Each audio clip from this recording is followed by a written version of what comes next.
sa lahat ng protestante, sa lahat ng iglesia, ang aming aral ay makikita, nakatulat, nakatitik, hindi sa mga aklat-aklat sa banal na kasulatan. Sasagot kayo ngayon, Ginoong Manalo, panaginip po ata yung sinasabi ninyo Bakit? Magandang araw po sa inyong lahat. Sir JR po ng Usap-Usap University, mga ka-U3. Welcome back. Tuloy na naman po kayo dito sa ating regular show. At para po sa mga baguhan ng ating po ginagawa dito sa U3, tayo po ay nanonood ng mga religious discussion, preaching, sermon, homily, at iba pang mga religious videos. And for this particular one, ito po is special dahil ito ay request po sa atin via Facebook. Ito po ay mula sa supporter ni Ka Felix Manalo, isang member din po ng Iglesia ni Cristo. And hindi po ito ang first time natin na makapagbigay ng reaction sa isang Ka Felix Manalo video. And for this particular episode, hindi ko po alam honestly kung ano po yung background ng video na ito. Pero alam po natin na around 1960-63, kung di ako nagkakamali, ay pinagpahinga na nga po si Ka Felix Manalo. So definitely, this is around 1950s, 1960s po siguro mga ka-U3. So isa na naman pong classic na audio file ang atin pong papakinggan. And a good thing po sa original source video natin ay meron daw pong caption dito, merong subtitle kumbaga. Sa akin naman pong background sa pag-aanalisa, sa paghihimay, ako po ay dating university debater mula po sa MSU IIT sa loob po ng 3 taon. Ako rin po ay nakapagdebate sa ABS-CBN News Channel, member ng isang international public speaking organization at representante ng Pilipinas sa isang komperensya na inorganisa ng Harvard University sa Amerika. Mga ka-U3, hindi po ako member ng INC. I think alam nyo naman po siguro yan. And as a first-time listener, I will just be giving my genuine and honest na reaction. So sana po ay wag po kayong magalit if I may sound that I am disagreeing or if I may sound that I am agreeing. Isa lamang po akong hamak na video reactor with no religious agenda. Wala po tayong sinasabi dito sa channel na ang isang particular na relihiyon ay dapat nyong kaaniban o isang particular na relihiyon ay wag nyong kaaniban. So, if everything now is ready mga ka-U3, let us watch this video together. Sabayan niyo po ako. Let's go. Kaunawa nitong Iglesia ni Cristo. At ang dahilan ay nagtataka sila kung bakit Iglesia ni Cristo tayo ipinalalagay ng mga tao na tayo nagdaraya. At ang pagdarayang ginagawa natin, kinuha natin yung pangalan ni Kristo at ikinapit natin sa atin. At sa ganito, ipinakikilala natin tayo Iglesia ni Kristo. Yun yung napakaliwanag sa kanila. Sapagkat ang kanilang paniniwala, si Kristo ay talagang nagtayo ng iglesia. At ang iglesyang itinayo ni Kristo ay noong unang siglo. Ang ibig sabihin, sa pasimula ng panahong Kristiyano. Sapagkat ang panahon ni Kristo ay nakakati sa 7 kati. Doon sa unang siglo, unang 100 taon, itinatag ni Kristo sa Jerusalem ang kanyang iglesia. At pinalilitaw ng mga pare na ang iglesyang iyon ay sila. At ang pruweba nilang kinukuha niyan, si Pedro ang unang papa. At ang kumalili ay sunod-sunod na walang pagkalagot hanggang sa huling papa ngayon. Ganito nila pinaliliwanagan niya. At sa ganyan, ang mga tao, miski anong gawin mong pagpapaliwanag, hindi nila matanggap yun. Kahit na ano pang mga katotohanan ng sabihin, yun nagiging maliwanag, lalo na yung mga taong hindi gumagamit ng kanilang isip, hindi gumagamit ng kanilang pagkukuro, isinasalig ang kanilang paniniwala sa tao at ang pagtitiwala sa tao inilalagak. At sa ganito, yan ay nagiging maliwanag sa kanila. Totoo na ang ating Panginoon sa Kristo ay nagtatag ng iglesia. At talagang kung hindi siya nagtatag ng iglesia, hindi magkakaroon ng iglesia. Pero hindi yung iglesia katolika. Lalo na hindi yung protestante. Ngayon, bakit hindi yung iglesia katolika? Ipinaliwanag ko niyan sa inyo na ang napalit sa iglesyang itinatag ng ating Panginoon sa Kristo, yung iglesyang itinayo ng demonyo. Yun ang tumalikod sa pananampalataya sa iglesia ng ating Panginoon sa Kristo. Yan yung pinaliwanag ko sa inyong mabuti. Ngayon, Kung bakit naman nagkaroon ng Iglesia ni Cristo dito sa Pilipinas, yan hindi ko gusto. Hindi gusto yan ng lahat ng kaani. Bago natatag ang Iglesia ni Cristo sa Pilipinas, bago pa ipinanganak ang ating Panginoon sa Kristo, meron ng mga hula na dito sa Pilipinas lilitaw itong Iglesyang itineo ni Cristo. At meron yang mga talata ng Santong Sulat na tumitiyak sa paglito niya, sapagkat yun ng Iglesia ng ating Panginoon sa Kristo itatalikod. At sa pagtalikod na yun, ang hahalili ay Iglesia ng demonyo. Yung salitang Iglesia Katolika, hindi yun ang pangalan ng Iglesia ng ating Panginoon sa Kristo.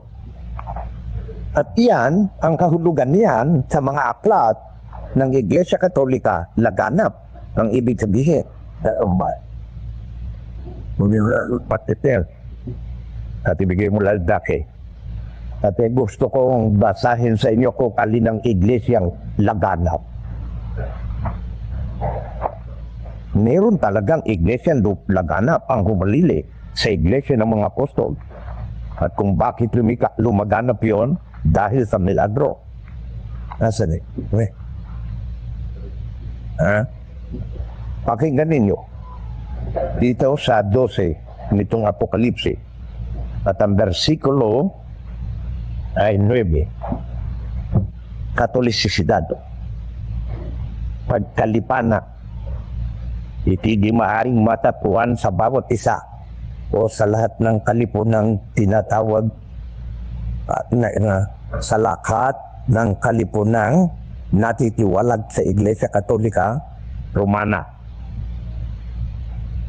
Iglesia Katolika Romana lamang ang may karapatan sa pangalang Katolika na ang kahulugan ay laganap o nakalipana.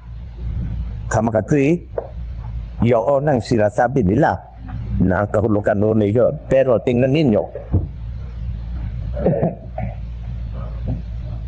inihabit ang malaking dragon, ang matandang pasas, ang tinatawag na Diablo at Satanas, ang dumaya sa buong sanlibutan. Alin ang laganap na iglesia? Yung sa Diablo. Bakit? Yun ang dumaya sa buong sanlibutan. Kamakatwid, tama ang pagkakakapit ng salitang Iglesia Katolika sapagkat talagang ang sa Diablo ay laganap. Yan binasa ko sa inyong maingat at hindi ko lang gustong magpaulit-ulit niyan. Pero gayon man, kapagkat ipinipili siya ng Iglesia Katolika, ibig kong ating pag-aralan niya. At tingnan natin kung ang talata ng Santong Sulat ay maliwanag na nagpapaliwanag niya. Alang-alang sa kahilingan ng iba na ibig nilang malaman kung alin ang pumalit o kung talagang ang Iglesia Katolika hindi nga siyang iglesia itinatag ni Cristo. Magsimula tayo dito sa Romano o sa Mateo sa Kapitulo 16. Gusto kong basahin at pakinggan ninyo. Sa versikulo 18, doon natin makikita kung ano ang sinasabi. Pakinggan ninyo. Sinasabi ko sa iyo na ikaw ay Pedro. At sa ibabaw ng batong ito, itatayo ko ang aking iglesia. At ang mga pintuan ng Hades hindi mananaig laban sa kanya. Hades. Before we continue mga ka-youthi, so ito pong ating audio file is a preaching nga of Ka Felix Manalo. And because wala akong idea kanina kung ano po yung paksa, but as we are listening, I think it's more like pagpuna sa Roman Catholic Church, of course, at ang pagdidiscuss kung ano nga ba ang true church. And obviously, dahil ito po ay preaching ng Iglesia ni Cristo, we are definitely expecting why it is Iglesia ni Cristo. And Ka Felix Manalo is saying na according sa Santong Sulat, ayan, very old school po na term, kumbaga all the hints, no, na nasa biblical references all point to Philippines, mga ka-youth. And if you think about it, if we were to believe this particular interpretation, it would seem like a very good story, to be honest with you. Kasi kung titingnan mo, ang ating history is we were never Christian in the first place. We were pagan, we were animists before. Roman Catholic Church was of course introduced to us 16th century na nung dumating sina Magellan, dumating yung mga Katolikong mga praile, and at around 19th century pumasok yung mga Amerikano, nag-introduce ng Adventist, nag-introduce ng Protestante, and out of these na mga beliefs, ito yung nag-form actually ng basis for some Christian sects and denominations to exist. But going back to this preaching, Ka Felix Manalo, I believe we'll be explaining further bakit ang Iglesia ni Cristo ang kanilang tinatag noong 1914 ang continuation ng True Church. Sa makatwid, sinasabi ng ating Panginoon sa Kristo, itatayo ko ang aking iglesia. Mayroong mga nagmamarunong na protestante, sinabi lang ikang itatayo, pero hindi pa ikaw natatayo hanggang ngayon. Yun ay kahangalan. Bakit? Sapagkat, dahil sa hindi pagkaunawan nila ng mga talata ng Santong Sulat na siyang kinatititikan ng kasaysayan ng ating Panginoon sa Kristo at ng Iglesia, iyon ang pinagmumulan niyan. Gayon man, babasahin ko sa inyo kung ang Iglesia nakatata. Pakinggan ninyo. Nang panahong yaon ay inaunat ni Herodes ang kanyang kamay upang pahirapan ng ilan sa iglesia.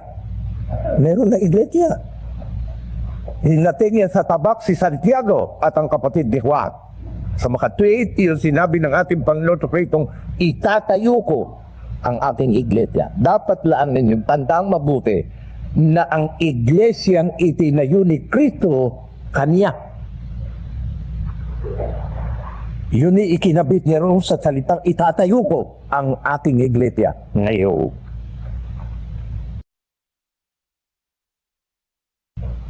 Anong pangalan ng iglesia niyo? Katoliko? Kung kayo, yun ang Kristo. Metodista? Yan ayoko ng ganyang paraan sa bibig. Ang kailangan itanong natin, anong tawag sa iglesyang iyon na itinayo ni Kristo na ang sabi niya, kanyang iglesia? Anong tawag niya roon? Dito, ang apostol na si Pablo, pakinggan ninyo. Sa kapitulo 16 ng Taga-Roma at ang versikulo 16, ganito ang sinasabi, mga batiang kayo, binabati kayo ng lahat ng mga iglesia ni Kristo. Anong tawag ni Pablo? Iglesia ni Kristo. Yung salitang mga iglesia, tumutukoy sa bawat kapatid, bawat isang kaanib. Pero ang kabuuan ng iglesia, iisa. Kaya, ang tawag diyan, Iglesia ni Kristo. Ngayon, ang itanong natin na ito, bakit tinatawag ni Pablo Iglesia ni Kristo, yung iglesyang itinayo ni Kristo? What I find fascinating yung sinabi niya kanina, na dahil nga ang ibig sabihin ng Iglesia Katolika is laganap, yung malaking dragon naman na nire-refer sa biblical references ay laganap din. Interestingly, after the 1st century when the first early Christian church was founded, ang next na daw nga po na humalili ay ang mga tinatag na po ng demonyo. So maybe in that regard, unless God will be practicing His justice of giving salvation to those non-believers of the church, would we consider those particular times after 100 years itong tinatag na nga po accordingly ang simbahan by the devil? So does it mean, mga kayuti, for those particular years and centuries, more than 1,000 years actually, so are we expecting that there was no genuine salvation? This is with the assumption, of course, that God does not give salvation outside being affiliated with His true church, mga kayuti. So anyway, let's continue. Sapagkat ang wika ni Kristo akin. Ngayon, anong kahulugan yan salitang Iglesia ni Kristo? Pangalan ba yan? Opo. Yun ang tinatawag na nombre posesibo sa katila. Ang ibig sabihin, pangalan na naghahayag ng ari at may-ari. Yun ang tinatawag na nombre posesibo. Possessive noun. Sa gramatika. Or name. Mm-hmm. Kaya, ang sabi ni Pablo, Iglesia ni Kristo. Inihakayan ang may-ari ng iglesia, ang iglesyang ari at ang may-ari ng iglesia, doon sa kalitang Iglesia ni Cristo. Ngayon, bakit iyan ang tawag? Ika ni Pablo, ake. Ang itatayo ko. Ngayon, sa paliwanag ng mga apostol, ano yung Iglesia? Ano yun? Ang Iglesia Katolika, may paliwanag diyan, pero hindi yung paliwanag ng Iglesia Katolika sapagkat sila hindi autoridad. Nino ng Iglesia ni Cristo. Saan sila autoridad? Doon sa Katolisismo. Pero sa Iglesia ni Cristo hindi. Sino ang autoridad sa Iglesia ni Cristo? Si Cristo at ang mga apostol. Ngayon, bakit tinatawag na Iglesia ni Cristo at ang wika ni Cristo ay aking Iglesia? Uy, ito ang sagot. Ang aking ginagawa sa inyo, batakin. Huwag yung ipaliwanag. Dito sa Kolosa, sa Kapitulo 1, at ang versikulo 18, ganito ang sinasabi. Pakinggan ninyo. Siyang ulo ng katawan. Yung salitang siya, pronombre demonstratibo, tumutukoy kay Kristo. Demonstrative pronoun. Yung salitang siya. Siya'y ulo ng ano? Ng katawan. Aling katawan? Ituloy natin. Siyang ulo ng katawan sa makatid bagay ng iglesia. Sa makatid, bakit tinatawag na iglesia ni Kristo? At hindi maaaring bagugin yon pag binago yon. Hindi na iglesia ni Kristo. Bakit? Sapagkat yung salitang ulo, ulo ng iglesia, si Kristo ang ulo ng iglesia. Ngayon, kung aalisin mo yung ulo, entonces, hindi magiging katawan niyo, patay na yung iglesia. Okay, follow-up question mga ka-youth. I understand na kumbaga, it is the possession, it is the ownership of the head, which is Jesus Christ, hence the name Iglesia ni Cristo. Pero is it possible mga ka-youth to also interpret this or also consider that the Church of Christ, the church quote-unquote that was founded by Christ, could also be considered as a church founded by God Himself? Posible ba na ang pagtingin natin na hindi naman pagtatanggal sa ulo ng iglesia kapag hindi mo ito tinawag na Iglesia ni Cristo if you were made to believe that Jesus Christ was sent on a mission by God Himself? Hindi ba posibleng tama rin na sabihin mong Church of God ito rin ay Church of Christ at the same time? If we look at other translations of the Bible, there are actually variations of the references as to the church. Meron pong Iglesia ni Cristo sa mga taga-Korinto, meron din pong Iglesia ng Diyos with small letter I pag sinabing Iglesia, which is not the proper noun. Same thing with variations of Iglesia ni Cristo where the letter I hindi po naka-capital letter, which means hindi siya proper noun. So please comment below mga ka-youth members po ng INC or maybe from other denominations too. What do you guys think about the actual official true church name mga ka-youth? Kaya't ang ulo niyan ay si Kristo. Kaya't ang tawag diyan, Iglesia ni Kristo, at ang tawag naman ni Kristo, aking iglesia, katulad din natin. Anong tawag natin dito? Katawan. Pero kanino? Sa atin. Nag-aangkin nga, ganyan ang iglesia. Sa makutwi, ang iglesia katawan. Nino ni Kristo. Ngayon, para lumiwanag na yun, dito pa sa Romanos 12 at 4, pakinggan pa ninyo. Hanggang 5, ang wika rito ay ganito. Sapagkat kung paanong sa isang katawan, meron tayong maraming sangkap. Ang lahat ng sangkap, hindi parehong gawain. Ang tinutukoy sa talatang ito, itong ating katawan. Inihahalimbawa rito. Uulitin ko para madaman ninyo. Sapagkat kung paanong sa isang katawan, meron tayong maraming sangkap. At ang lahat ng sangkap, hindi parehong gawain. Isang katawan, marami kang sangkap. Ngayon, ang tanong nga ito, alin yung tinatawag na katawan? Yan hindi may tuturo. Kung malayo, maaaring ituro, pero kung malapit, hindi maituturo kung ang katawan. Dahil sa, halimbawa, alin ang katawan? Tinumbok mo yun. Tagiliran mo. Alin ang katawan? Tinumbok mo yun. Dibdib yun. Alin ang katawan? Tinumbok mo yun. Tiyan niya. Alin ang katawan? Tinuro mo yung dakong likod. Likod yun. Alin ang katawan? Itinuro mo yan. Balikan. Entonces, saan naroon ng katawan? Ang katawan ay kabuuan ng lahat ng sangkap. Kabuuan ng lahat ng sangkap. Ngayon, ang lahat ng sangkap, hindi pareho ikang gaway, gaya ng kamay. iba ang gawain kay tapa, gaya ng tainga, iba ang gawain kay tabibig. Lahat yan, paris ng mata, pero lahat ng yan, sangkap at ang kabuuan ng lahat ng yan, yan ang tinatawag na katawan. Ngayon, ulitin natin. Sapagkat kung paanong sa isang katawan, meron tayong maraming mga sangkap at ang lahat ng sangkap hindi parehong gawain. Gayon din tayo na marami. Iisang katawan kay Kristo at mga sangkap na sama-sama. Paano naging katawan ni Kristo?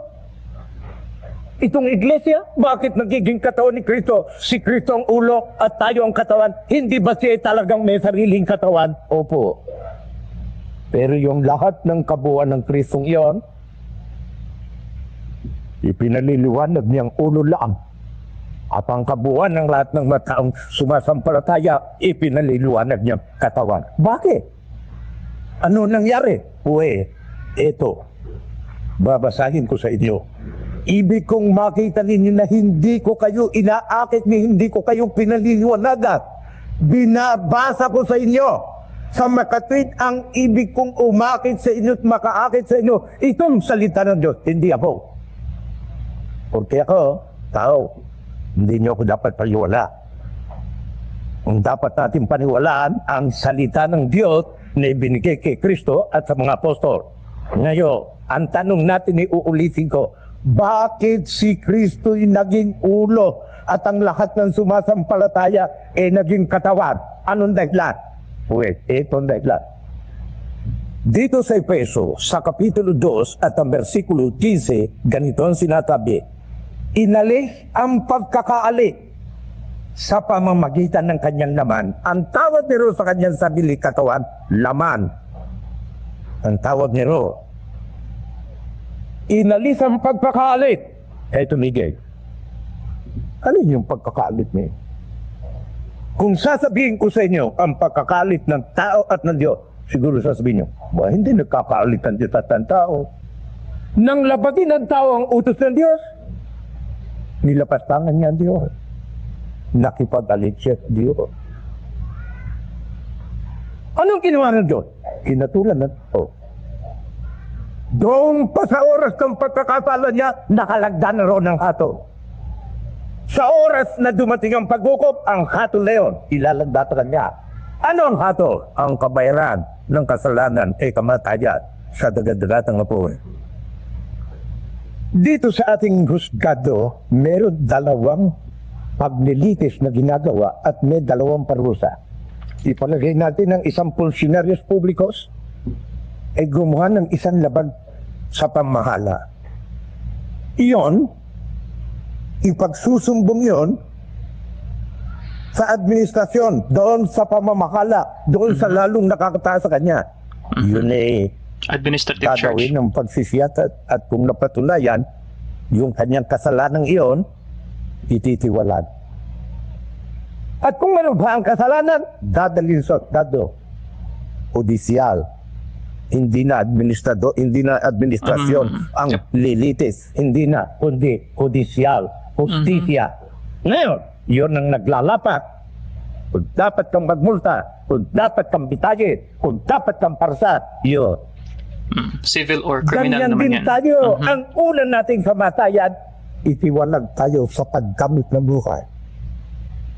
Yan ang una nating kamatayan at sapagkat ang lahat ng tao Physical? nagkasala, lakat na mamatay.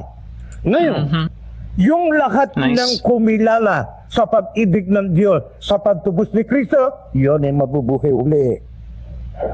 Sapagkat yun ay nagkakaroon ng absuelto. Na absuelto yun, napawawalan tala yun. Diyan, merong pumapasok na argumento ang mga tao. Ganito, si Kristo ay banal. Ang isulot sa Santong Sulat, wala siya kasalanan. Ngayon, si Kristo ay pinarusahan dahil sa atin ang wika ng mga libre pensador. Labag yun sa katarungan. Bakit? Sapagkat kung sino may kasalanan, ilan dapat parusahan. Bakit itong mabuting tao ay parurusahan mo dahil sa katalbaihan ng masamang tao? Kaya at ang wika ng libre pensador, hindi ako naniniwala sa kaligtasang Kristiyano sapagkat injustisya. Ngayon, naririto yan. Ang wika rito, itutuloy ko ito para maliwanagan natin mabuti. Inalis yung pagkakaalit sa pamamagitan ng kanyang laman. Sa makatwi, ang inalis ni Kristo, yung paglabag ng tao. Saan? Doon sa batas ng Diyos. Ikalawa, inalis niya yung parusang itinalaga ng Diyos doon sa taong nagkasala. Sa paanong paraan? Itutuloy ko sa pamamagitan ng kanyang laman. Bakit? Naalis yung paglabag na yun at yun namang batas na nagpaparusa na itinakda ng Diyos ay nalit. Sapagkat si Kristo inilagay ang kanyang sarili na maging tubos. Saan? Doon sa lahat ng pagkanyang sumatampalataya. Entonces, yun ang nag-aalis ng kasalanan at nung kahatulan. Sapagkat kung naparusahan na si Kristo, hindi na maaaring parusahan yon sapagkat ang batas mayroong isang pahayag o probisyon na nagsasabing magkakaroon ng tinatawag na jeopardy. Double jeopardy mga ka-UT. So, ito po mga ginagamit dito ni Ka Felix. I'm very fascinated. He's actually using provisions from our civil code at ating kodigo penal. Ano po, yung mga konsepto po natin ng pagpaparusa, husgado at iba pa. I actually like his references on that na yung unang pagpaparusa is administrative. No? So, you will be removed from your office, di ba? And then, if there are more serious crimes that you have committed, then meron pang pangalawa, husgado naman na punishment. At sinasabi niya na pagkatapos ng administrative, no, pwede yung criminal at saka civil, which is pagmumultahin ka or ikukulong ka, husgado na ang magbibigay ng punishment. And as Christians, because the wages of sin is death, Ka Felix Manalo is saying the physical death, I could be wrong ng mga ka-youth, but he's saying the first punishment was given to all of us will die. Pero as to the punishment further, maabsuelto ka na, mawalang bisa yung punishment sa'yo. So that's at least my understanding on our spiritual death, mga ka-youth. This is quite new application of logic that I have seen, no? Considering mga ka-youth, this is still in 1960s or late 50s. I find how charismatic and smart this kind of preaching is, to be honest with you, mga ka-youth. And meron pang isa pang Spanish term, maliban sa entonces na gustong-gusto ko, is yung phrase niya, libre pensador. I am not sure if what he means here is free thinker, but free thinkers, at least my understanding is, they don't really truly believe in God, and they have doubts as to Christianity, for example. And for a preacher like Ka Felix Manalo to be answering to the arguments of free thinkers, not Christians, not Catholics, not Protestants, but the free thinkers, the libre pensadores, I find it very smart, to be honest with you, for a preacher of his caliber and for the preacher of his generation. Double jeopardy. Kung ano ibig sabihin ng double jeopardy, dobleng pagpaparusa sa isang Sa isang kasalanan, hindi pwede. Iyon ay tapat din sa batas. Yep. Kaya, yung mga tao na nagkasala, sumampalataya kay Kristo, nagbalik loob sa Diyos, dahil sa pamamagitan ni Kristo, yun ay napapatawad. Hindi na pwede. Sa isang salita, nakakaabsuelto. Pero, yung bata na nagsasabing ang kasalanan, dapat yun ang tinanggap ni Kristo. Ngayon, yun nga ikang walang katarungan. Ngayon, narito yan. Dito yun sa 2:10, sapagkat tayo'y kanyang ginawa na nilalang kay Kristo Jesus. Sa makatwid ang tao ng gawin ng Diyos, itinalagan talaga kay Kristo. Bakit? Porque tayo mahina. Bakit ginawang mahina ng Diyos ang tao? Para huwag tayong dumiyot sa ating sarili. Sapagkat ang tao, yumaman, tumuno, nagkaroon ng tungkulin, nagkaroon ng malasing kapangyarihan, hindi na kumitilala sa Diyos. Minsan ay meron akong isang minisyon. Iyan ay nag-aral tungkol sa agriculture at ang master niya ay naukol sa animal husbandry. At siya naririyan sa alagaan ng mga hayop. At siya ang nangangasiwa, no? Nalaan mo nang sabihin kong dapat tayong kumilala sa Diyos. Ang sagot sa akin, ang Diyos walang magagawa sa atin. Kinuha yung piso sa bulsa. Tingnan mo ito, Mr. Manalo. Dito ang may nagagawa talakat ng tao sa mundo. Pera. Ito ang views ko. Sa makatitang tao ay pag dumunong, pag yumaman, pag nagkaroon ng mga kapangyarihan, ang akala siya Diyos. Sa kanya na nananalig. Hindi kumikilanam siya galing sa Diyos. Hindi. Wala din niya. Ngayon, tayo ginawa ng Diyos na mahina. At ang kahinaan natin yan, ang kapupunan ay si Kristo. Kaya nga, pagka tayo ay naki Kristo, takampalataya, ito ang tinasabi ng Santong Sulat. Inalis ang pagkakaalit sa pamamagitan ng kanyang laman, kahit ang kautosan at ang mga batak at ang palatuntunan, upang sa dalawa, lalangin ka kanyang sarili, ang isang taong bago. Sa ganito, nagkakaroon ng kapayapaan sa Diyos. Ano ang ginawa ni Kristo? Inalis niya yung pagkakaali. Sa makatwid, yung paglabag ng tao at yung batas na nagpaparusa, tinanggap niyo. Ngayon, ano ngayon ang kondisyon sa lahat ng tao na ibig na yung maligtas at magkaroon ng karapatan sa pagtubos na yan ni Kristo? Papayag ka lalangin sa sarili ni Kristo na isang taong bago. Sa ganito, nagkakaroon ng kapayapaan sa Diyos. Kung si Kristo na ngayon ang ulo mo at ikaw ngayon ang katawan ni Kristo, responsable ang ulo na magbayad ng kasalanan. Kaya, hindi walang katarungan. Yan. Kaya nga, si Kristo, hindi maaaring baguhin yung pangalang Iglesia ni Kristo. Pag babago mo niyan, lumalabag ka na. Sumusuwi ka na. Dumudusta ka na. Niyuyurakan mo na ang gawa ng Diyos. Ano ang gawa ng Diyos? Si Kristo yung ulo. Yung katawan at ang lahat ng mga sangkap na yun, yun ang iglesia, yun ang katawan ni Kristo. Isang taong bago. Kung merong isang taong nanganak, ang unang tanong ng nakabalita sa kamag-anak na, ano ba anak? Doon sa tanong ngayon, ang ibig matagot, lalaki ba, babae? Hindi tinatanong, bago ba yung taong yon? Hindi. Bakit? Ang unang tao ay gano'n. Ang lahat ng taong lumalabas ay ganyan. Kaya hindi bagong tao. Yung iglesia, tinatawag na bagong tao. Bakit? Iba kaysa ipinanganganak ng mga babae. Isang taong ganap na ganap, si Kristo. Ulo yon. Lahat ng tumatampalataya, yon ang mga sangkap at ang kabuuan niyan, isang taong bago. Kaya hindi magagawang Iglesia Katolika. Nawawala ang tinatawag na nombre positibo. Dali. Hindi maaari yun. Hindi yan kapares ng Iglesia Katolika. Ano kaya ang Santa Iglesia Katolika? Ang kalakatanika ng Kristiyano ang puno nila santo.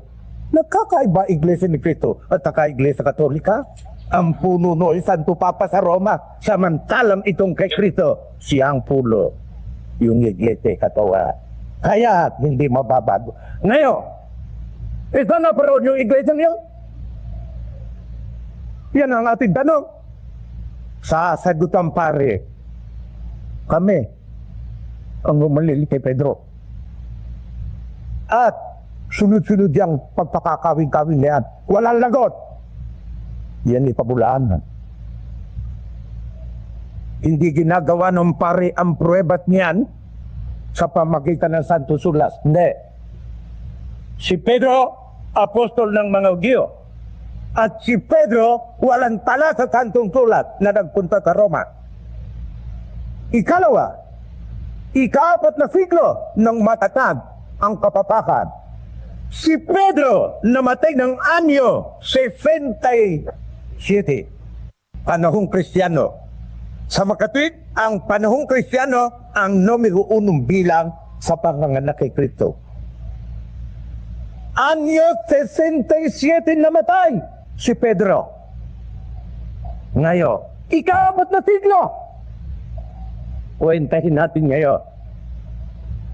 na magkaroon ng kapapahan, ika-4 na siglo. Saan naroon si Pedro? Patay na.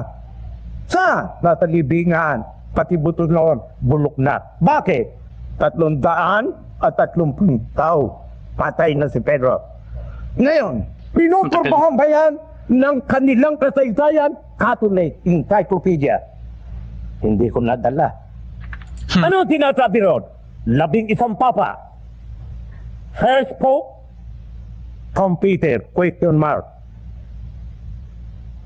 Mula sa unang papang tinatawag nila si Pedro, question mark. Ano ibig sabihin niya? Pag ang question mark ay nilalagay, ang sentensya, Hindi sigurado. question, tanong. Kaya merong interrogation sa point. Bakit nilalagyan ng interrogation? Para distinguishing mabuti at dipinihig. Yan ay tanong. Yan ay question. Who is your father? Question mark. Dapat ilagay. Bakit I like- nilagyan itong hindi tanong? First Pope, St. Peter. Hindi sure. Question mark. Pag ang Uncertainty. question mark ay inilagay sa hindi tanong, sino mang nag-aral, nalalaman, doubt, alindangan. Yep. Hindi totoo. Sa makatwid, ang autoridades katoliko hindi naniniwala na si Pedro unang pope. Hindi. Kahit walang prueba. Itanalo ng prueba niyan sa tuktok ng pare. Kung gusto nila, sa luneta, kunin ang lalong dalubhatang pare. Dali ng lahat ng kanilang kasaysayan. Dadali ko ang kanilang rin kasaysayan. Magdiskusyon. Anong diskusyon? Huwag magkalo. Pakitaan ng mga prueba. Ipakita lang. At yan, ay matagal na namin inaantay. Sa lahat ng protestante, sa lahat ng iglesia, ang aming aral ay makikita, nakatulat, nakatitik. Hindi sa mga aklat-aklatan, sa banal na kasulatan. Kasulatan kinikilala ni Rizal. Kasulatan batayan ni Rizal sa pagtuligsa sa Iglesia Katolika. Ngayon, kung ganyan, sinong tumalikod sa Iglesia ni Cristo? Bakit nawala? Bakit hindi nakarating sa atin? Sino? Kung sabihin ko sa inyo, si Juan, si ganito, falso. Bakit? Ikaw nagsasabi. Manalo ka? Hindi kami niniwala sa iyo. Sabihin, yun ang gusto ko. Kung kayo maniwala sa akin. Kaya hindi naman ako magsasalita sa inyo ng aking sarili. Ang tanong ay ito. Sino'ng tumalikod sa Iglesia ni Cristo at nagtatag ng Iglesia na siyang napalit sa Iglesia ni Cristo? Sino? Kung ang sumagot kay si Manalo at ang sagot, si Juan. Mentira. Anong ibig ko sabihin niya? Falso yun. Hindi tama yun. Bakit? Manalo sumagot.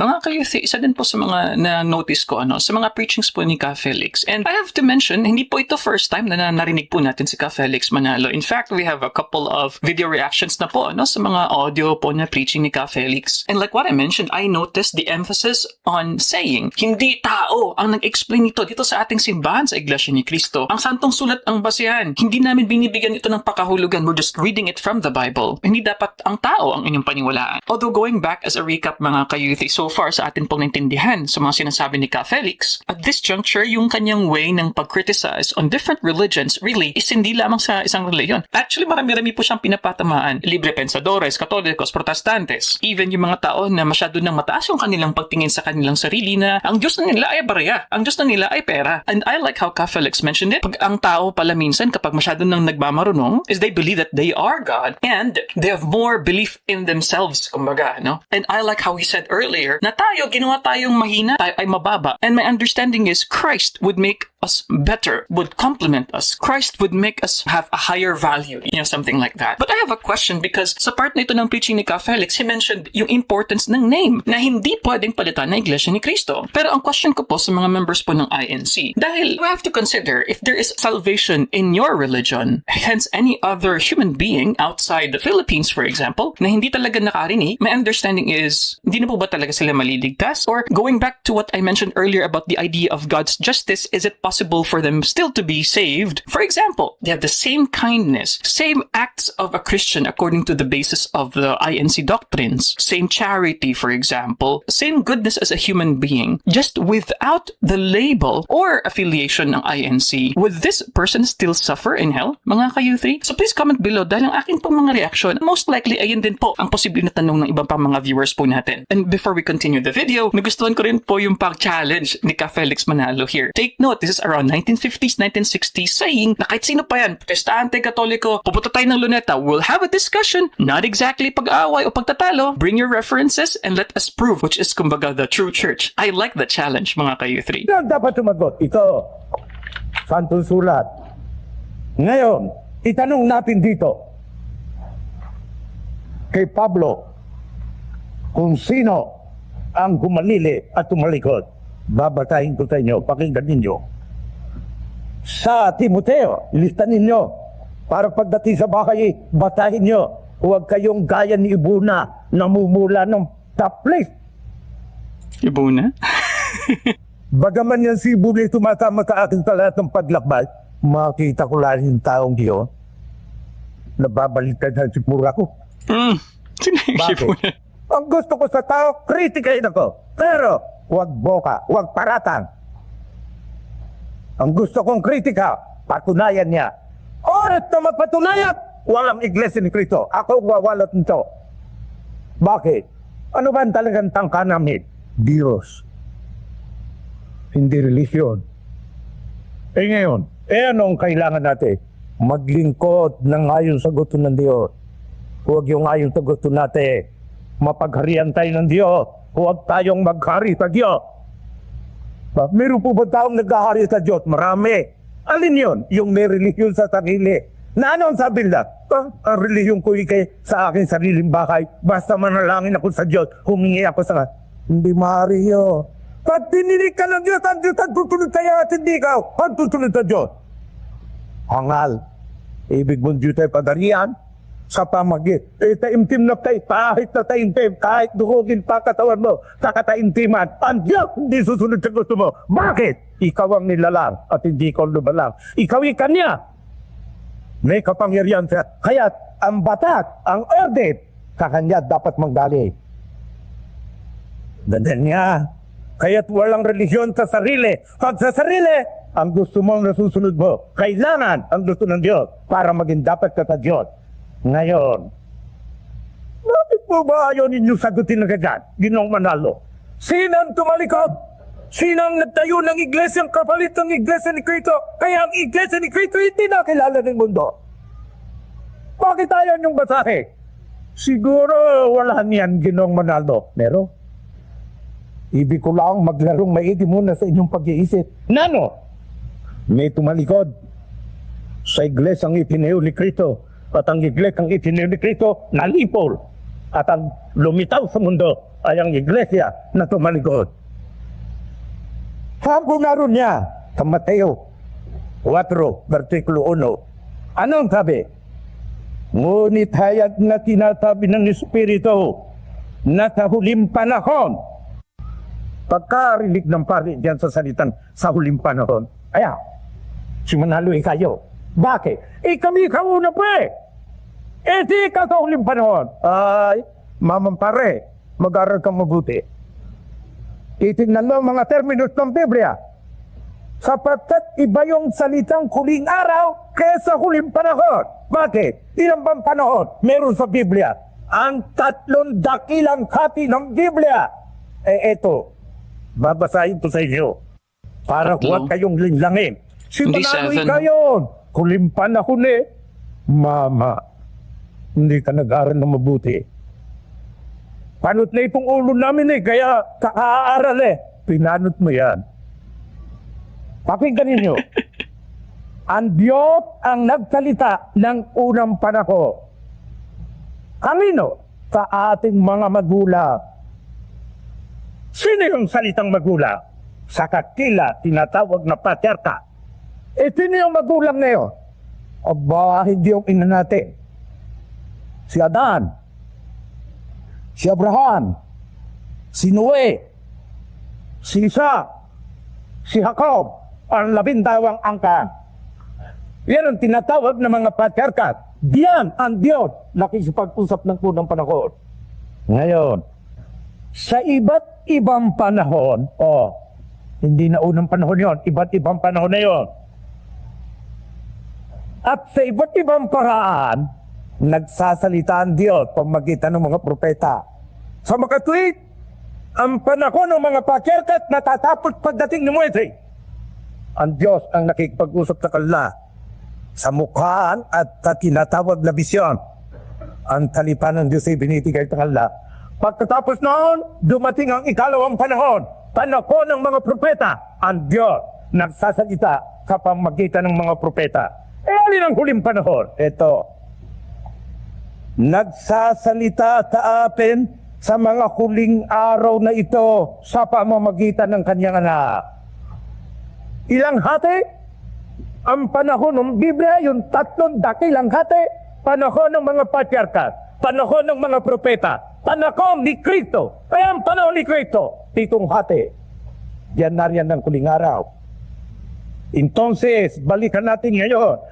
Kung ganyan, yung talitang huling panahon doon, panahon ni Kristo ang tinutukoy. Nasa simula pa lamang. Hindi yan ang huling araw. At hindi masasabi ng pari, si Manalyo. Oo, hindi niya masasabi. Dito siya sa isang pagtuturo, humarap sila kung sino ang kanilang inakala at iharap nila. Pakinggan ninyo, hayag na tinasabi ng Espiritu, sa huling panahon, ang iba'y marsisitalikod sa pananampalataya. Malinaw ang sabi. Ano mangyayari sa iba? Tatalikod sa pananampalataya kay Kristo sa Diyos. Ito ang paparo. Tingnan ninyo. Ito ang paparo. At makikinig sa espiritong mapanghikayat at kaaral ng demonyo. Sino ang susunod sa iglesia ni Kristo? Ang iglesia ang itatayo ng demonyo. Saan kukunin ang kanyang kahalit? Sa sanlibutan at sa iglesia ni Kristo. Ang una, tatalikod. Sino yon? Demonyo. Sa makatwid, sino ang sumunod na nagtatag ng iglesia? Demonyo. Demonyo. Sasagot kayo ngayon. Ginoong Manalo, panaginip po at tayo sinasabi ninyo Bakit? Kaya tagal-tagal ko na rito sa mundo. Wala pa akong nakikitang demonyo na nangangaral. Tama.